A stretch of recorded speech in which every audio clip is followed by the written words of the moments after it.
آپ لوگوں کے سامنے اللہ رب العزت نے ایک آیت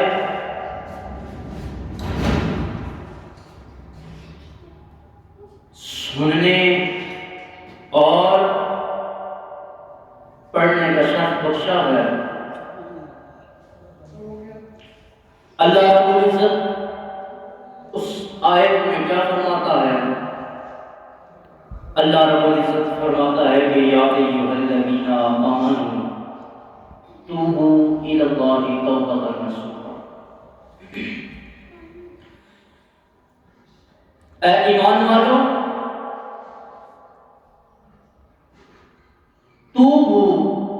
توبہ کرو الی اللہ، اللہ کی طرف، توبۃ نصوحا، توبۃ نصوحا۔ توبۃ النصوح ایسی توبہ کا نام ہے، ایسی توبہ کو کہتے ہیں۔ توبۃ النصوح کا معنی یہ ہے کہ جس گناہ سے، جس کام سے، جس فعل سے توبۃ النصوح کا کی جائے، اس کام کو کرنا تو دور کی بات ہے، اس کا ذہن میں خیال نہیں آتا۔ اور اللہ رب العزت ارشاد فرماتا ہے کہ یا ایھا الذین آمنوا، کہ اے ایمان والو تم لوگ بھی توبۃ نصوح کرو، توبۃ نصوح کرو۔ عزیزان محترم، ایک بزرگ اپنی کتاب میں لکھتے ہیں کہ جب انسان گناہ کرتا ہے، انسان جب گناہ کرتا ہے تو اس کی دماغ کی، دل کی دو حالتیں، دو کیفیت اس پر طاری ہوتی ہیں۔ ان میں ایک کیفیت یہ ہے کہ جب انسان گناہ کرتا ہے تو اس کے دل میں، اس کے دماغ میں، اس کے ذہن میں یہ بات ہوتی ہے کہ اسے اللہ دیکھ رہا ہے۔ ایک کیفیت یہ ہے کہ جب کوئی بھی گناہ کرتا ہے، کمزور سے کمزور ایمان بھی اگر انسان کا ہو تو اس کے دماغ میں یہ کیفیت ہوتی ہے کہ اسے اللہ دیکھ رہا ہے۔ اور انسان اتنا دلیر ہے، اتنا بہادر ہے کہ انسان کے دل میں یہ کیفیت ہے کہ اسے اللہ دیکھ رہا ہے، انسان پھر بھی گناہ کرتا ہے۔ انسان کو پتا ہے کہ اللہ رب العزت اس کو دیکھ رہا ہے، پھر بھی انسان کو فیل کر دیتا ہے، اتنا بہادر ہے۔ اور کمزور اتنا ہے کہ اپنی سانس کا بھی نہیں پتا کہ جو سانس اس نے اندر کھینچی ہے کہ وہ باہر آئے گی یا نہیں ہے۔ لیکن بات تو اتنا ہے کہ اس کو یہ سمجھ ہے کہ اللہ رب العزت اس کو دیکھ رہا ہے، پھر بھی وہ گناہ کرتا ہے۔ میں نے کئی دفعہ کئی جگہوں پہ دیکھا ہے کہ بڑے بڑے اسٹوروں پہ یا بڑی بڑی دکانوں پہ کیمرے لگے ہوتے ہیں اور وہاں پر لکھا ہوتا ہے کہ کیمرے کی آنکھ آپ کو دیکھ رہی ہے۔ اور کئی جگہ تو ایسی بھی دیکھی ہے کہ جہاں کیمرہ تو لگا ہے لیکن پیچھے کنیکشن نہیں ہے۔ اس کیمرے کی اتنی طاقت ہے کہ انسان اس کیمرے کو دیکھ کے گناہ نہیں کرتا، لیکن جب اللہ رب العزت اس کو دیکھ رہا ہے پھر وہ گناہ کرتا ہے۔ اس کو اس کیمرے کا ڈر تو ہے، لیکن اس کے دل میں، اس کے دماغ میں، اس کے ذہن میں اللہ رب العزت کا خوف ختم ہو چکا ہے۔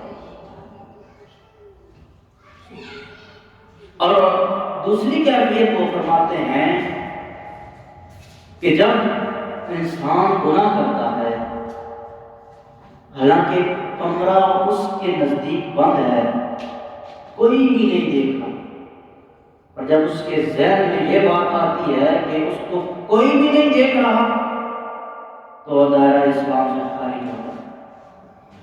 کیوں؟ کیونکہ اللہ رب العزت اپنی ذاتی کتاب میں فرماتا ہے کہ اللہ رب العزت سب کچھ دیکھتا ہے۔ سبحان اللہ۔ جب انسان کا ایمان اتنا کمزور پڑ گیا کہ اس کے ذہن نے سوچ لیا کہ کوئی بھی نہیں دیکھ رہا، کوئی بھی نہیں دیکھ رہا، جب اس کے ذہن نے سوچا تو وہاں اللہ کی ذات دیکھ رہی تھی۔ جب اس کا ذہن اس کیفیت پر مجبور ہوا کہ اس کو کوئی بھی نہیں دیکھ رہا تو دائرہ اسلام سے خارج ہو گیا۔ کیوں؟ کیونکہ اس کو اللہ رب العزت کی ذات دیکھ۔ اللہ رب العزت فرماتا ہے کہ تم لوگ توبہ کرو اور ایسی توبہ کرو، پکی اور سچی توبہ کرو۔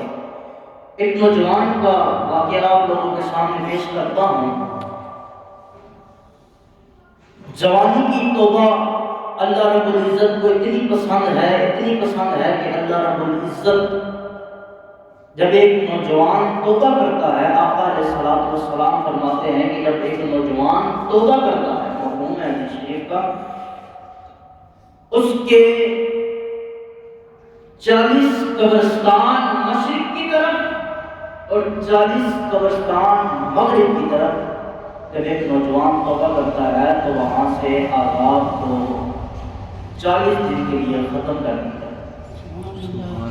ایک نوجوان کی توبہ کا اتنا اثر ہے کہ 40 قبرستان مشرق کی طرف اور 40 قبرستان مغرب کی طرف ان سے عذاب کو ختم کر دیا جاتا ہے، تخفیف ہو جاتی ہے، کم کر دیا جاتا ہے۔ ایک نوجوان کو، اس نوجوان کو بعد میں لوگ حضرت مسکی کے نام سے جاننے لگے۔ وہ نوجوان سے نا خوشبو بہت زیادہ تھی، جہاں سے گزرتا وہ رستہ مہک جاتا، بہت خوشبو تھی، تو لوگوں نے اس کا نام مسکی رکھ دیا۔ اس نوجوان سے کسی نے پوچھا کہ تمہارے وجود سے، تمہارے جسم سے اتنی خوشبو کیوں آتی ہے، کیا وجہ ہے، کیا ماجرا ہے؟ تو وہ نوجوان کہنے لگا کہ جب میں کپڑے کا کام کرتا تھا، ایک جگہ دکان تھی، وہاں کپڑے کا کام کرتا تھا، تو ایک عورت آئی۔ عورت نے بہت زیادہ سامان، کپڑے خریدے، اتنے خریدے کہ اس سے اٹھانے نہ ہوئے، تو وہ مجھے کہنے لگی کیا تم یہ میرے ساتھ میرے گھر چھوڑ کے آ سکتے ہو؟ اب عورت کی نیت میں فطور تھا، عورت کی نیت میں فطور تھا۔ عورت کہتی ہے اے نوجوان، کیا تم یہ کپڑے میرے ساتھ میرے گھر تک پہنچا سکتے ہو؟ تو وہ نوجوان اللہ کا خوف رکھنے والا تھا، اللہ کا ولی تھا، اور اس کو معلوم تھا کہ اللہ رب العزت نے کن کن افعال سے منع کیا ہے اور کن کن افعال کو کرنے کا حکم دیا ہے۔ وہ آقا علیہ الصلوۃ والسلام کی شریعت کو جاننے والا تھا، اللہ رب العزت کا خوف رکھنے والا نوجوان تھا۔ وہ نوجوان کپڑے اٹھاتا ہے تو اس عورت کے ساتھ ساتھ چل دیا۔ جب عورت کا گھر پہنچا تو عورت نے اس کو اندر بلایا، اندر بلا کر دروازے بند کر دیے اور اس نوجوان کو کہنے لگی کہ چل اب تو میرے ساتھ منہ کالا بدفعلی کا۔ وہ نوجوان اس کو سمجھاتا رہا۔ اس نوجوان کو پتا تھا کہ بظاہر تو ہمیں کوئی نہیں دیکھ رہا، دروازے بند ہیں، کمرے میں میرے اور اس کے علاوہ کوئی بھی نہیں ہے، لیکن اس نوجوان کو علم تھا کہ جہاں کوئی نہیں دیکھتا وہاں اللہ ضرور دیکھتا۔ جہاں کوئی بھی نہیں دیکھتا وہاں اللہ ضرور دیکھتا۔